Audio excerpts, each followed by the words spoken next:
Director Gemma, ano po ba yung mga topic na gusto niyo pong i-share sa ating mga kasama sa media ngayong umagang 'to? Well, of course, yung tuloy-tuloy na pag-i-implement ng ating programa, lalo na yung mga masasabi nating major achievements for the last 6 months mula nung January. So, saan na kami ngayon, ang aming ginagawa at ano yung mga accomplishments at lalo na pagdating sa beneficiaries, pagdating sa partnership with other government and non-government organization at saka yung mga bagong policies, bagong palisiyan at pinopropose ng ating management and of course ng ating gobyerno. Director Gemma, yung last time na nandito ka, nabanggit mo sa mga kasamahan natin sa media na target ng 4Ps this year na ipag-graduate ang 1.2 million households.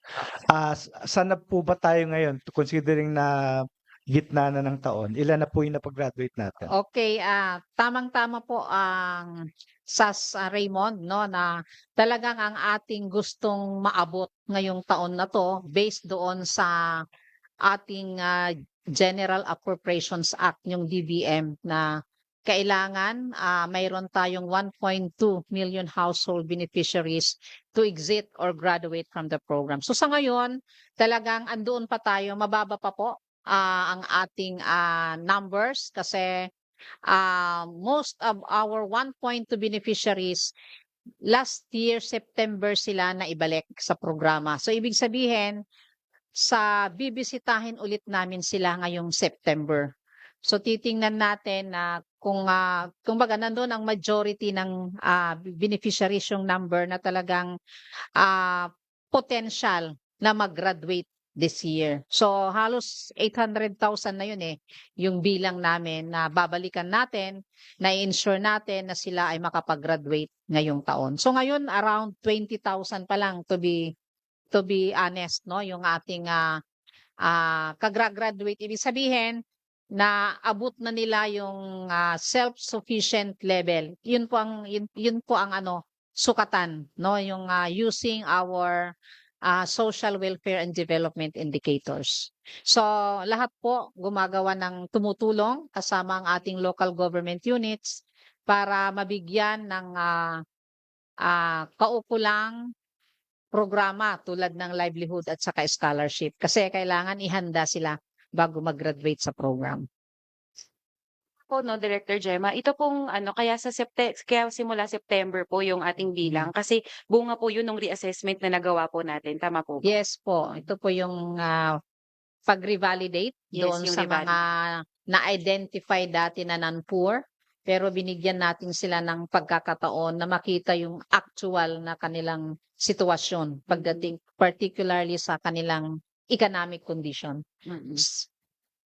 Director, ah, pagka weekend report, pati kay Director Lara yung sa Agency Operation Service, marami palaging nagtatanong kailan daw ang payout. So ang lumalabas parang late o delayed. So gusto namin itanong sa inyo, kumusta na po ba yung payout, yung P5 tapos yung P6? Okay. So, actually, talagang on time na nakabayad na po kami nung period 6 at saka yung period 1, no? Nandoon sa aming website, kasama po ang Land Bank.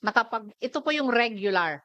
So, kailangan maintindihan natin na yung regular payment ng ating mga beneficiaries, ang medyo nade-delay lang po. Baka ito yung sinasabi ng ating mga household beneficiaries, ang nade-delay lang po natin ngayon yung mga ni-reinstate, yung mga binalik ng mga beneficiaries. Natatandaan niyo po, nung last media forum natin, sinasabi ko na nakapagbayad na tayo ng mga ibinalik, 3 batches yon na halos 700,000 na beneficiaries. Nabayaran na po yun.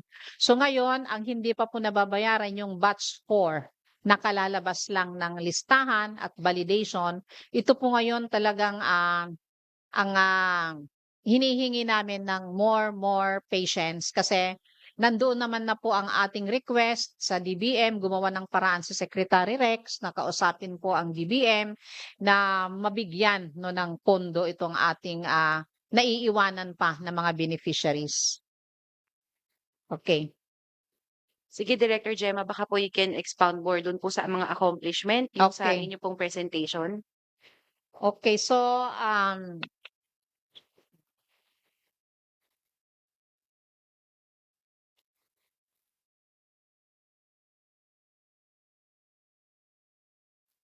okay. So ngayon,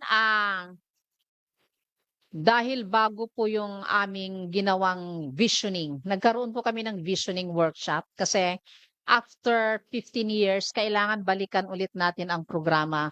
Kasi para kailangan meron tayong pagbabago ng mindset eh. That 4Ps is not a dole-out program. Ito palagi namin sinasabi na talagang ang mayroon kaming bagong mukha na gustong ipaabot sa ating ah, madla, lalo na sa mga beneficiaries, na once ito ang gusto nating makita sa mga 4Ps na mag-graduate o mag exit from the program, yung 4 na Ps, meaning ng 4 na Ps. Unang-una, of course, unang P is pangarap, di ba? Bilang mahirap, di ba? Ah, lahat naman nangangarap na makaahon sa kahirapan, di ba? Kung siguro na-interview nyo yung inyong mga yung during the immersion yung nag-attend.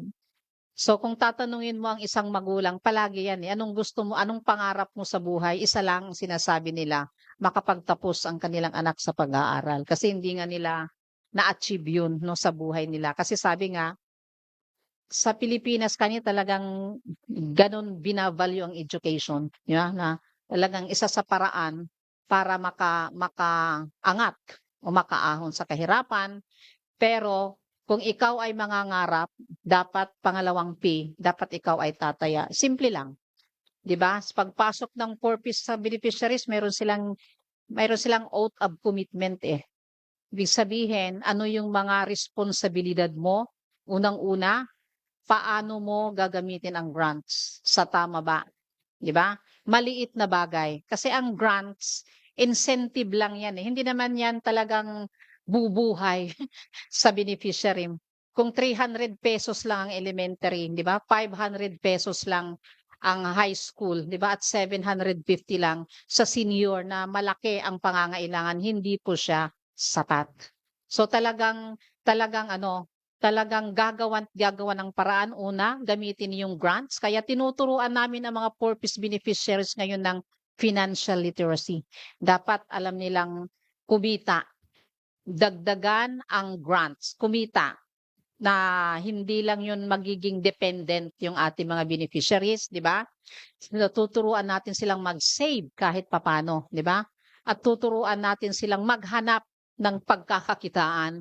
Kaya kailangan nilang pumusta sa SESDA, sa DOLE, para kung meron man silang kakayanan ngayon, tulad nung marunong silang, di ba? Yung mga skills training activities, pwede silang sumali, libre naman dahil purpose as a priority, pwede na silang makapagtrabaho and eventually, yun ang sinasabi kong pagtaya. Of course, yung pagsunod ng kondisyon, di ba? Kailangan sakripisyo yan eh. 'Di ba? Kung meron kang mga anak, kailangan gigising ka ng maaga, 'di ba? I-ensure mo na may baon ang bata, nakakain, 'di ba? Para pagdating sa school, 'di ba? Natututo ang bata, 'di ba? So health, 'di ba? Maganda po, no, yung health na kailangan nadadalan niya ang bata. Tataya ka, 'di ba? Magsasakripisyo ka, dadalhin mo ang bata, monthly yan na pagtimbang. Kailangan timbangin ang bata. Kasi gusto nga natin at ang magulang mismo naiintindihan niya ang timbang ng bata at kung anong kaukulang pagkain o nutrisyon, hindi ipagkakatiwala 'no, sa bata lang. So yun po at of course sa mga buntis at saka sa mga, immunizations, kailangan ang nanay o mga magulang tataya siya na talagang dalhin, 'di ba? At makapag-comply siya. 85% yun ang sinasabi natin na ma-comply ng mga beneficiaries ng pagpunta sa health centers at saka sa pagpapaaral. Yan ang pagtaya. And of course, tataya ka rin in terms of paano mo mas mapapabuti ang iyong sarili as beneficiaries. Paano gagaling, paano ka lalakas ang inyong decision making process, 'di ba? Yung problem solving kasi sa pamilya 'di ba may mga gusto nating maiwasan yung mga violence in the family. Gusto nating maiwasan yung mga anak natin ay mabiktima ng karahasan. So kasama 'yun, kailangan a-attend ang family development sessions, importante 'yun dahil doon lang medyo kailangan mong magkaroon ng kaalaman pag disaster for example, 'di ba? Alam mo kung paanong gagawin bilang households. Lahat ho mga issues na puwedeng maranasan o kaharapin ng ating mga beneficiaries para maiwasan halimbawa yung mga about drugs, 'di ba? About trafficking in persons. So yung mga kasi minsan yung ating mga mahihirap vulnerable nga sila, 'di ba? Sila yung madali kumbaga madaling maengganyo ba 'pag sinabing malaki ang kita dito, et cetera, 'di ba? Kailangan maalam ang ating mga beneficiaries. Tataya sila mag-a-attend ng family development sessions. That's 85%. Dadalhin ang mga bata, 'di ba, sa school at saka sa health centers at magpupunta yung mga buntis para ma-ensure yung mga pre at saka postnatal services sa mga buntis. Yan ang pagtaya, no? At ang pangatlong P, siyempre kung tataya ka, 'di ba? Siguradong mayroong pagbabago, 'di ba? Sa kaalaman. Kaya natutuwa kami ngayon din sa mga nagra-graduates, 'di ba? Yung mga nakikita nating success stories, ibig sabihin nangarap sila. Ibig sabihin tumaya sila, 'di ba? Mamaya siguro maririnig natin yung kwento, 'di ba? Kahit walang baon, papasok at papasok. Yung ibang mga bata yan na talagang nag-working student, 'di ba? Yung mga magulang din gayon ang ginawa. So, nakita naman natin siguro ngayon ang mga pagbabago sa ating mga beneficiaries. So, ang pang-apat, of course, ang nag-invest tayo at ang purpose, kumbaga, yung immediate kanyang layunin, ito yung tatlo makapag-aral ng bata, ma-healthy ang bata, immediate 'yan. Kailangan bago siya mag-graduate sa purpose, talagang masasabi mong healthy, malulusog at educated ang mga bata. Pero hindi tayo magtatapos doon dahil ang sabi nga ng batas, purpose is a national government strategy nila talaga on poverty reduction. Mas malayo pala itong layunin na kailangan makaahon sa kahirapan. So, kailangan pagtataguyod. You have the beneficiaries should sustain the gains. Ibig sabihin, tuloy-tuloy na pangarap. Kung ang mga bata man ng purpose nakapag-graduate sila ng senior, kailangan silang mag-college. Kailangan matapos yung kasi ang purpose hanggang senior lang Wala naman na talagang college education. So, and then yung pagtataguyod nung tuloy-tuloy na pagbabago, 'di ba? Kaya ang aming graduation or exit strategy, talagang mayroon kaming sukatan na ito ang kanilang itutuloy kasama po sa mechanism sa pag-interview, yung talagang pag-graduate, talagang mayroon talagang tinatawag naming pugay tagumpay na celebration. Personal na tino-turn over namin kay mayor o kay governor na talagang kailangan pa siya ng parang guidance at guide, paggabay. Kahit ang policy naman natin is at least 1 year pwede siyang gabayan, no, ng ating mga local chief executive. So masaya ngayon dahil ito rin magandang balita. Ito, maganda po na maisasabi ko ngayon na ang purpose ay isa na po siyang indicator doon sa seal of local good governance. Ibig sabihin, talagang tataya si mayor kasi that's the highest award, no, body, no, para sa mga local chief executives na talagang magbibigay siya ng pondo at mahi-ensure niya na lahat ng purpose na magra-graduate talagang mabibigyan ng mga services at itataguyod yung mga kailangan pang mga serbisyo para sa kanya tulad ng trabaho at saka scholarship. That's the basic. So yun po ang gusto nating message na it's not a dole out thing, 'di ba? Of course, mayroon naman kasi mayroon tayong masasabing talagang sobrang hirap yung nasa survival talaga. At sa una talaga kailangan talaga nila ng tulong. Kaya minsan siguro nasasabi nating dole out, eh. Kaya habang ibig sabihin binibigyan mo siya, meron pa rin kang ibang kumbaga mayroon na ibang, pagbabago doon sa mga beneficiaries. Ibig sabihin, tuloy-tuloy hindi hanggang doon lang, 'no? Kasi ang mga beneficiaries naman talagang sobrang walang-wala din, eh. Kailangan din nila minsan dole out is the first kumbaga, yun ang una mong ano, eh, yung una mong intervention just to survive. Pero siguro naman sa susunod na taon, 'no, mag-iiba na, hindi na yung survival ang kanyang, direksyon doon sa ating mga beneficiaries. So far yun, and then, aside from this messaging talagang ang, gustong-gusto talaga natin of course, mabayaran yung ating mga beneficiaries. Yun hinihintay na lang natin yung sagot ng ating DBM. Hi, danating kong ko GMA7. Ma'am, clarificatory questions lang ako dun sa mga pending na bayarin. May nabanggit kayo na nabayaran na 3 batches, yung sa regular payments. Mga nasa ilang households to?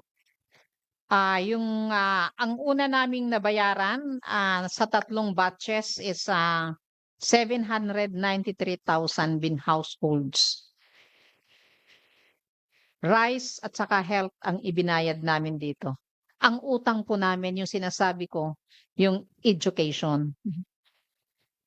Sa 793,000 din. Hindi pa po sila nabibigyan ng education grants. Inuna lang po yung health at saka rice. Kasi ang education, kailangan muna naming kunin sa DepEd kung sila po ay, nag-comply o hindi. Kasi yun naman ang ating, policy, 'no?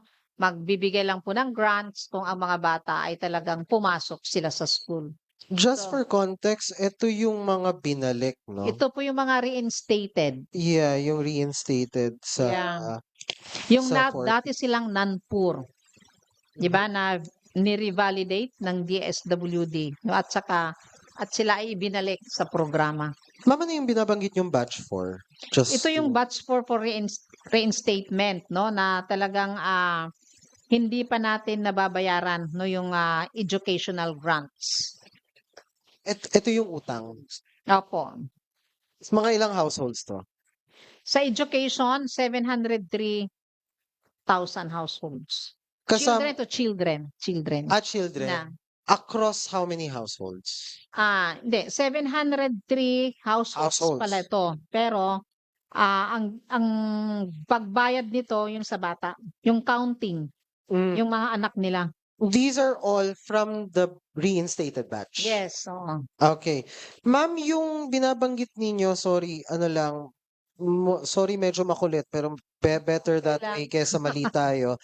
Yung pinapakiusap ninyo sa DBM ay alin ulit? Ito pong 703 households Education. at saka yung 49,000 households sa batch 4. Anong incentive yung covered nitong 49? Yung sa batch 4, health and rice.